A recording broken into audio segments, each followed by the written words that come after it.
So Tim, awesome to see you today. Thanks for coming in for this interview. Could you tell us a little bit about your background just for the audience? You bet. So I was previously the acting and deputy administrator of the National Oceanic and Atmospheric Administration, or NOAA. And this is America's top ocean, weather, and climate agency.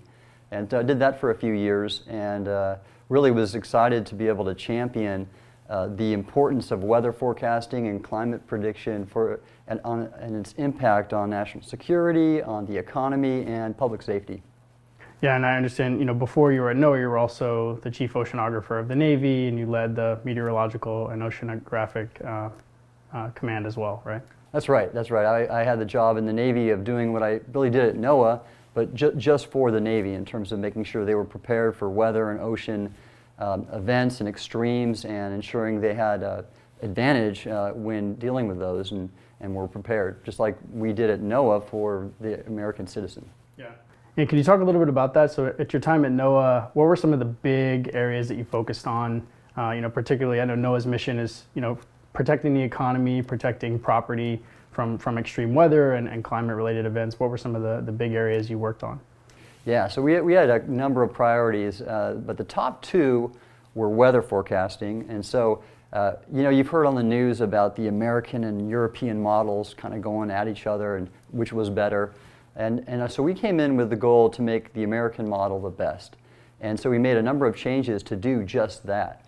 And we had this great program called the Earth Prediction Innovation Center, or EPIC, right, to advance the American weather model. And that's still happening today, and we're making great strides in improving our forecasting skill. And the other big topic that we tried to advance, and we did measurably, was our contributions to the economy, and primarily the ocean or blue economy. And this is the economic contributions of the oceans and coasts and Great Lakes, like through things like fisheries and marine charting and tourism and recreation on beaches and coastlines. Yeah, and going back to what you said about EPIC, at the time when that was created, was it envisioned that there would be a big contribution from the private sector? Because, yes. For example, we're working on it, as you know, right? We're a part of the effort to help migrate NOAA's weather prediction platform into the cloud and making it more accessible and open source. Well, right. In fact, we came in and we realized that we couldn't do this alone, that advancing America's weather model depended upon the rest of the American weather enterprise, a huge portion of which is in the private sector. And so that was designed from the start to make sure we had a huge private sector contribution, because really that's where all the innovation is happening. And so we wanted to capitalize on that. Yeah, absolutely. What about, when you think about billion-dollar disasters, right? We see, disasters every year, $1 billion plus, and I know NOAA keeps track of these. I think there's more and more every year over the last few years. Can you talk a little bit about that and how you think about those and their impact on the economy? Well, right. So their impact is big. You think about it. We've had these billion-dollar disasters every year. We track them. They've been increasing. In general, we had 20 last year. And in fact, when you look at the number from 1980 to just this year, the total of economic impact is $2 trillion of damages. So it's very important to understand what's happening in those impacts, and more importantly, to prepare for them.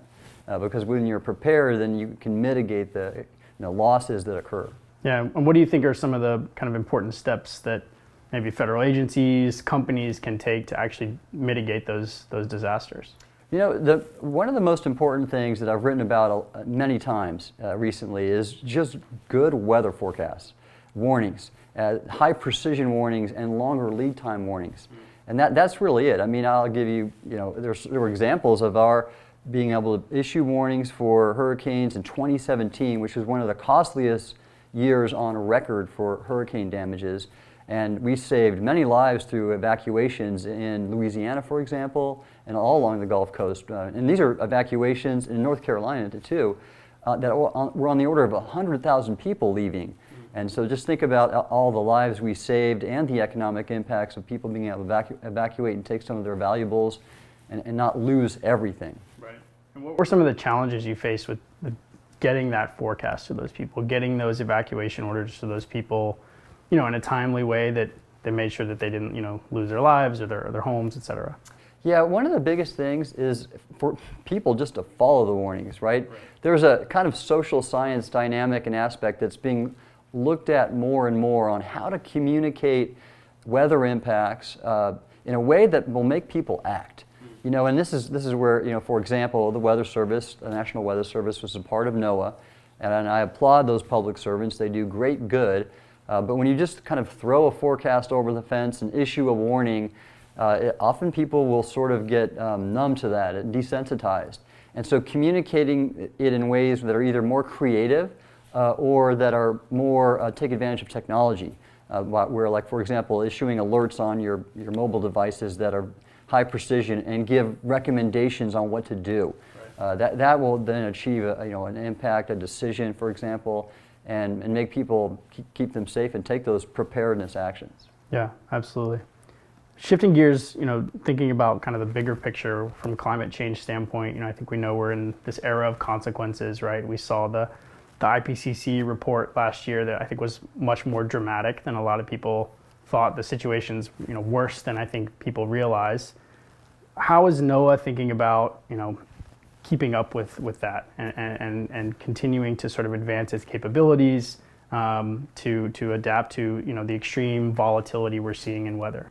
Well, NOAA, even though I'm not working with them now, we put things in place again to improve the precision of our predictions and the lead times and just the characterization of, like you said, the impact. So we might know the temperature, the average precipitation, what type of flooding will occur, but then giving recommendations to the public and to governments and local authorities on what to do about it. You know, a good example is this.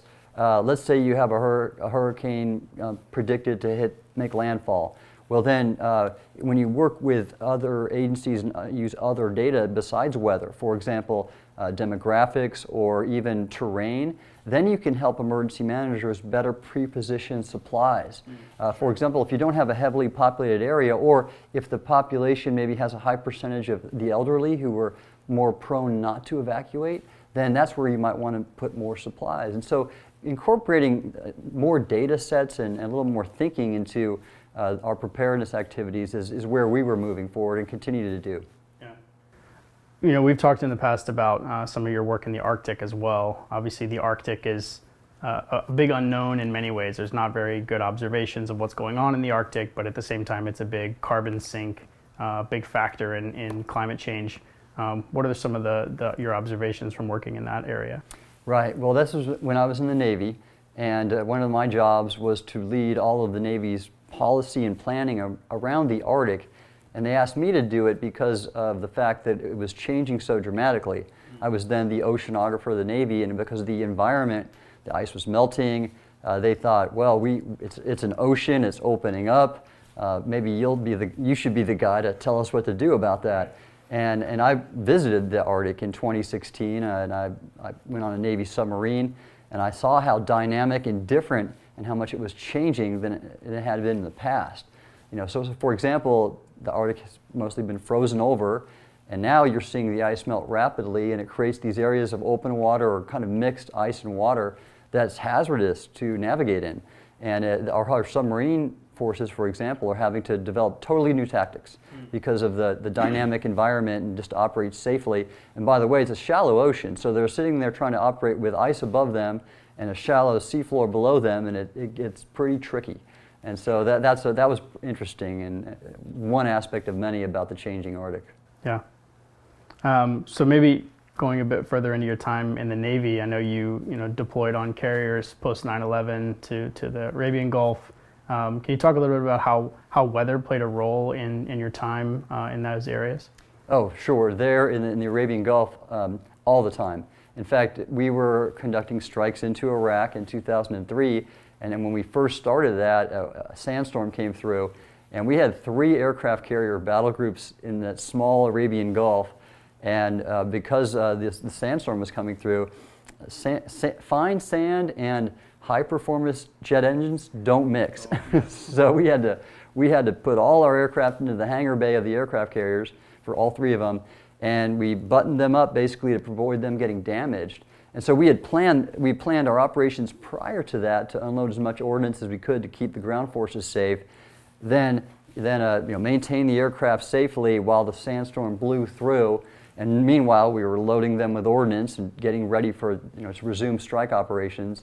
And knowing the timing of that event and the severity of it was pure gold, ensuring we didn't have any aircraft mishaps or damage and could continue to support the ground forces in Iraq. Sure. And now you also spend time with SEALs, maybe unfortunately. Can you talk a little bit about how weather impacted their operations? I know both sort of on the ocean, but amphibiouslly, and as they moved to onto the ground. What was that like? Right, these are your brothers in arms, as a Green Beret, Thomas, you know. And in fact, I enjoyed working with Navy SEALs more than any Navy community. I worked with aviators and submariners, and the SEALs I liked working with because they valued environmental information more than any other warfare specialty. They're in the element, and they used the weather information in every aspect of planning, whether it was equipment, sensors, gear. They were ready for the elements. They knew that they would live and potentially die by the elements. Yeah. And they used the information to plan every aspect of an op. For example, in Iraq, they'd always use the moon illumination at night to ensure they were never kind of prone and exposed, as well as the sun illumination during the day to ensure that they were, if a target was looking at them, they were never silhouetted.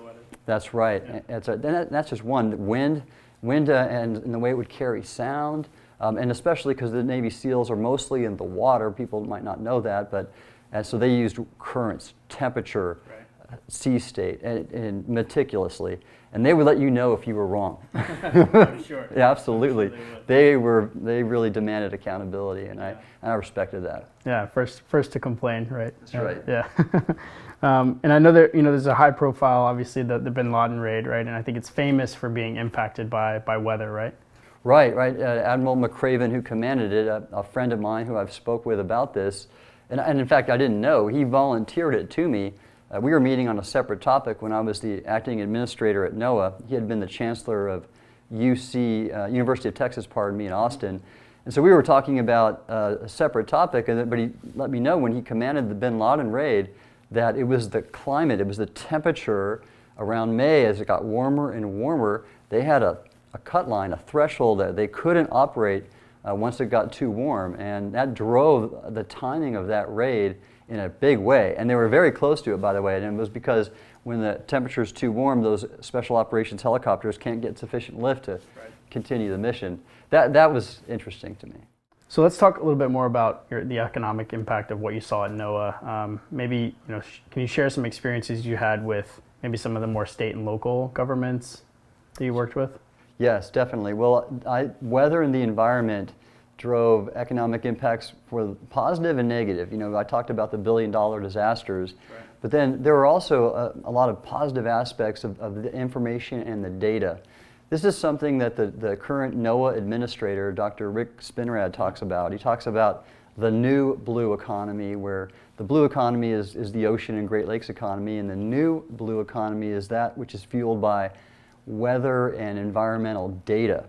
And so when you think about considering, let's say a weather forecast for shipping, we saw, like, for example, the ship that blocked the Suez Canal last year, the MV Ever Given. Right. Part of that was because of a sandstorm that blew through and the crosswinds, which caused her to run up against the east side of the canal. Well, accounting for that kind of information properly improves the efficiency of shipping lines and the safety. Yeah. And I mean, time is money for big shipping lines. And so by accounting for weather information, for the bathymetry and the seafloor information, allows them to ensure the safety, that their operations are on time. And in this year, the global supply chain's been front and center, especially with impacts on inflation. So the efficiency of our ports, for example, and the weather impacts on ports is something that we made a top priority at NOAA to provide that information and ensure it optimized our ports. U.S. seaports, for example, the economic contributions last year were about $5.4 trillion. That is 1/4 of all of U.S. GDP. Wow. Think about that, just the seaports. So we're talking about major impacts there and very much driven by the environment. Yeah, and it's the environment, it's the oceans, it's the atmosphere, it's the coupling of all of that together, right? Yes. So not just the Ever Given ship in the Suez Canal, but I think there's a ship blocked just right up the waterway here, right? Yeah, amazingly. So this is almost a year to the day that the MV Ever Given blocked the Suez Canal. A sister ship, the MV Ever Forward, is now aground in the Chesapeake Bay just south of Baltimore. And she just veered not very far. I mean, we're not even talking 100 yards outside of the shipping channel. And she ran aground. The clearances are just like feet in the channel for these big Neo-Panamax class ships. And so high precision currents, weather, and bathymetry information are just essential to keep these ships safe. And by that just small margin, they're stuck. It's been there for on the order of 2 weeks. Wow. And the Coast Guard just tried to refloat her the last 2 days, and they couldn't do it. It didn't work. Wow. Yeah. Yeah, I mean, the economic impact of that obviously is massive. I think the Ever Given was something like $10 billion in losses from the supply chain. That's right, that's right. Yeah. You know, and going back to just generally weather and the environmental impacts for U.S. seaports, again, I visited many of the seaports around the U.S., and they always emphasize to me, the port authorities, the directors, about the importance of good weather forecasts. For example, in Houston and the shipping channel in Galveston, often it's closed by fog. They're more concerned about fog than hurricanes because of the safety. They just have to close down the port. And every day that the Port of Houston is closed, they lose $100 million. So this is big money, and the weather derives all of it. Yeah. Can you talk a bit about maybe some other industries where you've seen weather really impact? I know we've spoken in the past about maybe sports and outdoors, but I'm sure there are others where you really see weather playing a key role. Oh, you name it. It's like every one. I was always interested in the outdoor recreation industry because NOAA contributed in a big way through beaches and the National Marine Sanctuaries and coral reefs, scuba diving, dive tourism, but overall in the United States, the outdoor recreation industry is an $800 million industry, which is really significant. Now, forgive me, it was an $800 billion industry. Yeah. Did not know, but yes, and it's all, of course, all of that activity, the safety of it and the efficiency of it is driven by environmental information and good weather forecasts. Sure. The other one that I think is interesting is, and people know this well, commercial fishing. Commercial fishing is also a big business. It's over a $250 billion industry in the U.S. And you've seen maybe the show Deadliest Catch. It's very much driven by weather and the safety of it. It's one of the most dangerous jobs there is. And so you could just keep naming on and on. The transportation industry, I talked about shipping. What about aviation? Right. The airlines, I mean, everyone who flies knows that we get aircraft off the ground during snowstorms is incredible. But they do it because they have good weather forecasts and they plan for it. Good example of the importance of weather preparedness. Yeah, absolutely. Maybe shifting gears a little bit, can you talk a bit about kind of public safety and the role that you've seen weather playing in businesses, agencies sort of protecting people, protecting property? Oh, right. I've talked about hurricanes and that impact, but just general weather. You see, right now, this is a season where tornado outbreaks are occurring, and that is a really critical public safety effort to better predict tornadoes, issue the warnings on time, and in addition to things just that are common like flooding due to high precipitation events and rainstorms. That's a big one. You see big flooding events that occur in like this Central Valley and also in like the Missouri River, the Mississippi River, right. And just along coastlines of New York this past year in the winter, rain events flooded the subways. And even some basements killing people, which is unbelievable in this 21st century that we are not issuing better forecasts to save people. And again, it's that mix of a better types of communicating the impacts and just higher precision to get to individuals, not just areas. Yeah. So Tim, can you tell me a little bit about your perspective on DoD's climate adaptation plan? We've seen some pretty big weather events hit some bases around the country. Can you talk a little bit about your perspectives there? Well, yes, this is it. The DoD is taking climate seriously, They've issued their plan, their adaptation plan, and it's because our installations have taken major hits due to climate and weather disasters. Yeah, Tyndall Air Force Base was affected by Hurricane Michael a few years ago, and then recently flooding in the Missouri River affected Offutt Air Force Base. The runway there for strategic aircraft was underwater. And that is not a good place to be for U.S. Strategic Command. That's the home of U.S. Strategic Command. So things like that have caused the DoD to say, let's get serious about adaptation to climate and being weather prepared. And so there's some great things in that plan because of it. In fact, you know, the impact of climate and weather on bases is important because that's where we train. We train at our installations and facilities in the U.S. and in our territories to be ready to go overseas and fight and win wars. And what's interesting now is when you look what's going on in Ukraine, Ukraine is prevailing. And they are prevailing because they have trained for this. Ever since Crimea in 2014, we were helping them. Your Green Beret comrades helped train them, and now they are showing the value of training. And that's what we're really doing in the U.S. We're ensuring that we can still train and be ready by adapting to the climate impacts in our bases. Yeah, I know in the Army, you know, we talk about training sort of, if it ain't raining, we ain't training, right? That's right. And you know, weather is always a factor that you almost learn to just deal with, right? Yeah. And I agree. I think the Ukrainian Defense Force is showing that they're quite capable of dealing with weather. And in contrast to that, you see like the Russian tanks getting stuck in the mud, right? Unable to understand the terrain and the weather and how those are interacting.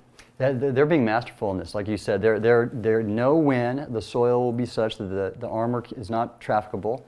When they get slogged down in the mud, or will be if it's frozen, then they can't operate. They've also been wearing all the right gear: the camouflage when it snows, the white cover, and not when it isn't. And they're masterfully employing the weather and environment to their advantage. It's great to see.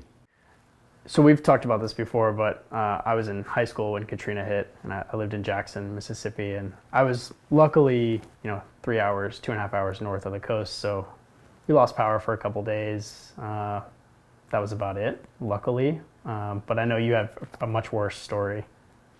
Yes. Well, I lived south of you, right on the water, and I lived at the top of this bay called Bay St. Louis. And what happened is when Katrina made landfall, the worst part of the storm, the upper right quadrant, where all the high winds are and the highest surge is, hit my neighborhood. Yeah. And so that entire bay went into my neighborhood and washed away every home in it, 28 feet of storm surge. We came back to nothing but slabs. And I was grateful for the National Weather Service issuing us timely warnings. We knew the storm was going to hit and when it would hit, and so we evacuated a few days in advance. And that I was happy for that. The unfortunate aspect is they weren't able to predict the height of the storm surge very well. And it really wasn't until maybe 12 hours beforehand that we knew there'd be over 15 feet of storm surge. Then we might have taken some of our belongings. We never expected that the whole house would be gone. You lost everything. Yeah, exactly. But we're thankful to have our lives and our livelihoods, but that was a big loss, and of course made me appreciate the value of weather information. Yeah, I can remember friends who lived down there saying, "Oh, it's not going to hit. This is, they're down there throwing parties essentially." And a few people lost their lives because they just didn't want to believe the warnings they were getting. They didn't believe that this storm surge was going to happen. So glad you guys got out. Right. We had neighbors that didn't make it either, and it was very impactful. So let's shift gears a little bit. I'd love to get your perspectives on kind of commercial space and how that's playing a role in weather forecasting, sensing the Earth's environment, and how that's going to impact our ability to understand, climate change as well. Right. Commercial space right now is one of the most exciting fields there is in technology and impact. So, let's go back a little bit. When the Russians launched Sputnik, it pretty much galvanized a national effort that my friend Dr. Kelvin Drogmeyer, former White House science advisor, called the beginning of the first bold era of American innovation. And what he's talking about with the space race back then in the 60s, and then things like the development of nuclear power and supercomputers, all this great innovation that was happening after World War II and into the 60s and 70s was funded by the government. Right. National Science Foundation, Office of Naval Research.